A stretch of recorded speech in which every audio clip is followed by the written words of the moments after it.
अच्छा अमीर मुकाम साहब, आप जानते हैं कि आज इस्लामाबाद हाई कोर्ट ने वज़ीर आज़म और उनकी जो वफाकी काबीना है, पूरी की पूरी वफाकी काबीना, उसको कंटेम्प्ट ऑफ कोर्ट का नोटिस जारी किया और आप भी एक फेडरल मिनिस्टर हैं, तो इसका जो बैकग्राउंड है वो थोड़ा सा मैं आपको और अपने नाजरीन को बताना चाह रहा हूँ। ये मामला जो है ये डॉक्टर आफिया सिद्दीकी जो 2000 कराची से उनको गिरफ़्तार किया गया था, कई साल तक वो लापता रहीं, उसके बाद फिर पता चला जी कि वो अमेरिका की एक जेल में बंद हैं।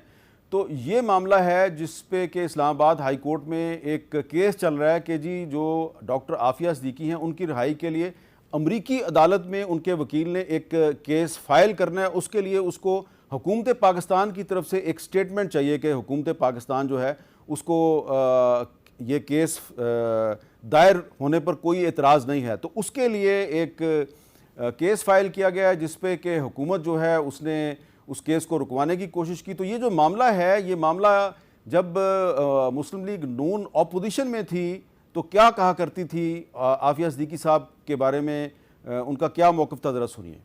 हमारे कौम की एक बेटी अमेरिका की जेल में है और उनकी रिहाई के लिए हर पाकिस्तानी के दिल में तड़प है। इंशाल्लाह इसके हवाले से हुकूमत अपना भरपूर किरदार अदा करेगी। आफिया सिद्दीकी साहबा का मामला किस तरह से उन्हें एक बहुत लंबा अरसा 86 साल के लिए जो है वो कैद कर दिया गया है। उन्हें शर्म आनी चाहिए। एक बेगुनाह जो है वो खातून को न सिर्फ उन्होंने गलत सजा दी हुई है बल्कि उसको रखा किन हालात में है। इत्तफाक राय हुआ है कि हुकूमत जो है वो इसके ऊपर अपील या खत जो है वो भी लिखे। सियासी क़यादतें जो हैं वो बेइज्जती महसूस नहीं करती जब कौम की बेटियों और बेटों के साथ कभी ड्रोन हमलों की शक्ल में और कभी आफिया सिद्दीकी की सजा की शक्ल में ये सलूक किया जाता है। डॉक्टर आफिया सिद्दीकी पे पहले ही काफी हुकूमत काम कर रही है और हम कॉज के साथ कमिटेड भी हैं और हम समझते हैं कि जो वज़ीर-ए-आज़म साहब का आखिरी लेटर है और जो कोर्ट के ऑर्डर्स हैं उस पे ना सिर्फ आगे पेशरफ्त होनी चाहिए।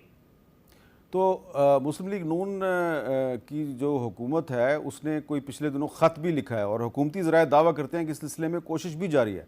लेकिन इस्लामाबाद हाई कोर्ट में जो हुकूमत की लीगल टीम है उसका जो एटीट्यूड है या जो मौक़िफ़ है उसको देखें तो ऐसा लगता है कि वो इसमें आफिया सिद्दीकी की रिहाई में फ़िलहाल हमें इंटरेस्टेड नज़र नहीं आ रहे। तो 2013 में भी मुस्लिम लीग नून की हुकूमत थी, उस वक्त अमरीकी secretary of state John Kerry Pakistan आए थे। हमने उनसे एक सवाल पूछा था, उन्होंने क्या जवाब दिया था, ज़रा वो भी सुन लें। Secretary, don't you think that the release of Dr. Afia Siddiqui can make a very good impact on the US-Pakistan relationship? Well, I'm sure that people in Pakistan would feel very good about it. I have no doubt about that. But we have a legal situation that we have to analyze. I haven't even had a chance to do that, to be honest with you. This was not discussed in the course of today. Nobody from Pakistani side mentioned. Well, there are people who mentioned it to some of our other people, but frankly, the Prime Minister and I had bigger, more direct things in a smaller amount of time to talk about. We're well aware of the issue. Okay. We're well aware of the issue. And I have asked some people to take a look at exactly what the circumstances are, but I know that the offense for which she is serving time is a very serious offense. It's a very long sentence. So I don't want to make any promises that can't be kept. अच्छा जी, ये 10-12 साल पुराना clip है John Kerry साहब का। उसके बाद इमरान खान साहब प्राइम मिनिस्टर बन गए और इमरान खान साहब जो है वो सबसे पहले सियासी रहनुमा थे जिन्होंने कि हमारे ही प्रोग्राम कैपिटल टॉक में आफिया सिद्दीकी का सबसे पहले 2003 में जिक्र किया था। लेकिन जब वो प्राइम मिनिस्टर बने, अमेरिका के दौरे पे गए, तो फिर अमेरिकी हुकाम ने हमें बताया कि उन्होंने भी आफिया सिद्दीकी का कोई जिक्र नहीं किया। तो अब ये जो मामला है, अब ये इस्लामाबाद हाई कोर्ट में चल रहा है, इसलिए नहीं कि इस्लामाबाद हाई कोर्ट से कहा जा रहा है कि जी आप एक ऑर्डर जारी करें उनकी रिलीज़ का, ये मामला नहीं है। इस्लामाबाद हाई कोर्ट सिर्फ ये कह रही है कि हुकूमत पाकिस्तान बताया कि अगर अमेरिका की एक अदालत में एक दरख्वास्त दायर हो रही है तो उस पर आपका क्या मौक़िफ़ है। तो इस पर जब इस्लामाबाद हाई कोर्ट की जो मुकदमे की समाअत है उसको रोकने की कोशिश की गई तो उसने एक कंटेम्प्ट ऑफ कोर्ट का नोटिस जारी किया है। तो जो वकील हैं, जो आफिया सिद्दीकी की बहन फौजिया सिद्दीकी के वकील हैं इमरान शफीक साहब, वो हमें क्या बता रहे हैं, ज़रा सुन लें। इंसाफ के रास्ते में रुकावट डालने के लिए आज जो है वो जज साहब का रोस्टर जारी नहीं किया गया। हालांकि रोस्टर जारी करने का कोई कानूनी कोई ज़रूरत भी नहीं थी। जब अदालत ने अपना ऑर्डर जारी कर दिया वो ऑर्डर ही काफ़ी था। लेकिन और उन्होंने जज साहब ने यह भी बताया, अपने ऑर्डर में लिखा है कि मैंने जब मुझे ये बात पता चली तो मैंने कल रोस्टर बनाने के लिए चीफ जस्टिस को दरख्वास्त भी दे दी, जो उनका ऑफिस के ज़रिए जो प्रोसेस होता है उस प्रोसेस को फॉलो करते हुए कि ये रोस्टर जारी किया जाए। लेकिन जो है वो उसके बावजूद, अदालती अहकामात के बावजूद और जो एप्लीकेशन है कंसर्न ऑफिसर की तरफ से जाने के बावजूद वो रोस्टर जारी नहीं किया गया। अब सवाल ये पैदा होता है, और इस्लामाबाद हाई कोर्ट ने जस्टिस सरदार एजाज साहब ने आज बड़ा मुश्किल और बड़ा ऑर्डर पास किया है तौहीन अदालत वज़ीर आज़म पर, और जो है वो उस वफाकी काबीना पर, उन पर उन्होंने तौहीन अदालत जारी करने का नोटिस जारी कर दिया है, शो काज नोटिस जारी कर दिया है। और अब ये मुकदमा तो अपने तरीके से बढ़ेगा, लेकिन कानून के तालिब इल्मों के लिए सवाल ये है कि अदालत का एक जज एक ऑर्डर पास करता है। आज एक सवाल पैदा हुआ है कि ये इस्लामाबाद हाई कोर्ट है, इस्लामाबाद हाई कोर्ट को जब पावरफुल वज़ीर आज़म सेक्रेटेरिएट के खिलाफ जो है वज़ीर आज़म के खिलाफ ऑर्डर अगर कोई पास होने जा रहा है तो हाई कोर्ट को हाई कोर्ट का किरदार अदा करना चाहिए, या ऐसा नजर आए कि प्राइम मिनिस्टर सेक्रेटेरिएट जो है वो उसकी हिदायत को फॉलो किया जा रहा है। सुप्रीम कोर्ट में भी आजकल जरा छुट्टियां हैं, उनकी मर्जी का बेंच वहां भी अवेलेबल नहीं है। जब हुकूमत को अपनी मर्जी का बेंच अवेलेबल होगा तो उस वक्त जो है वो सुप्रीम कोर्ट में भी केसेस लगवा लेंगे, और यहाँ भी चाहते हैं कि हमें अपनी मर्जी का बेंच मिले। ये अच्छा अमीर मुकाम साहब, ये मैंने सारी तफसील इसलिए बताई है कि आज वज़ीर आज़म और उनकी काबीना को कंटेम्प्ट ऑफ कोर्ट का नोटिस जारी किया गया, तो इस पर आप क्या कहेंगे कि जब आप अपोजिशन में होते हैं तो कुछ और मौक़िफ़ होता है? तो होता है जी नहीं, मैं कहना चाहता हूँ ये बात कि हमने हाई कोर्ट में गवर्नमेंट ने कोई अप्रोच किया कि वो बात तो सामने आ गई कि अगर वो प्राइम मिनिस्टर को कंटेम्प्ट ऑफ कोर्ट दे सकते हैं और कैबिनेट को दे सकते हैं, तो सच कोई इस तरह बात है ही नहीं। अगर इस तरह बात होती तो इस तरह ना होता।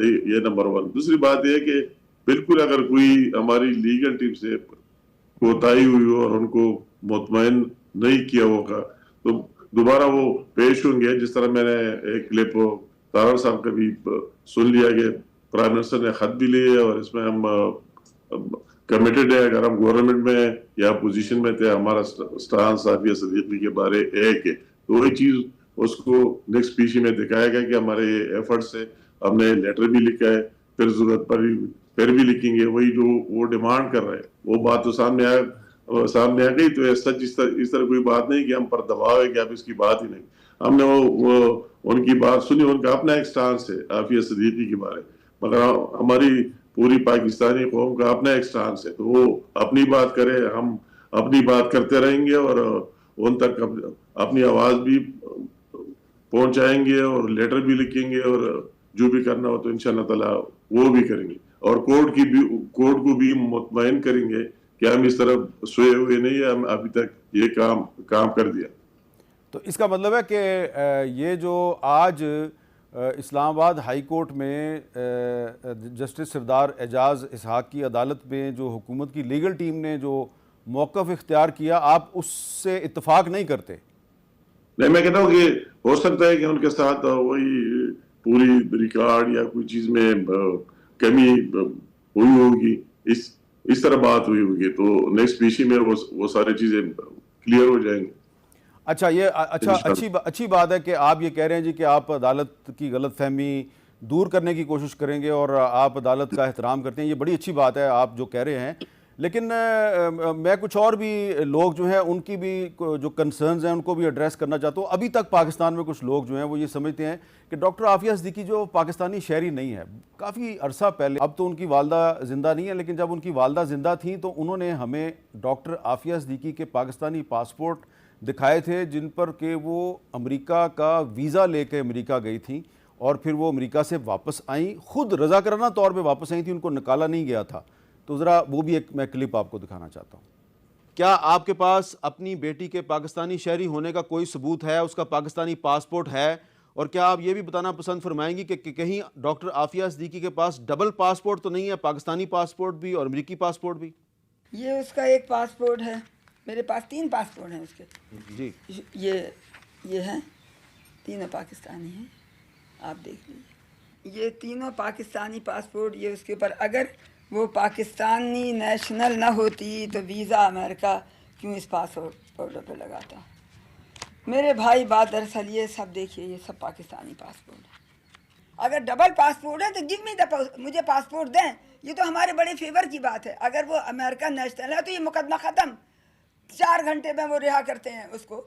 तो ये मैंने एक पुराने क्लिप आपको इसलिए दिखाया कि हमारे इस प्रोग्राम में 2003 से आफिया सिद्दीकी का मामला जो उठाया जा रहा है, और मैं बार बार बता रहा हूँ कि सबसे पहले ये इमरान खान साहब ने उठाया था, फिर इमरान खान साहब जब वज़ीर आज़म बने तो वो अमेरिका गए तो उन्होंने वहाँ पर ये मामला नहीं उठाया।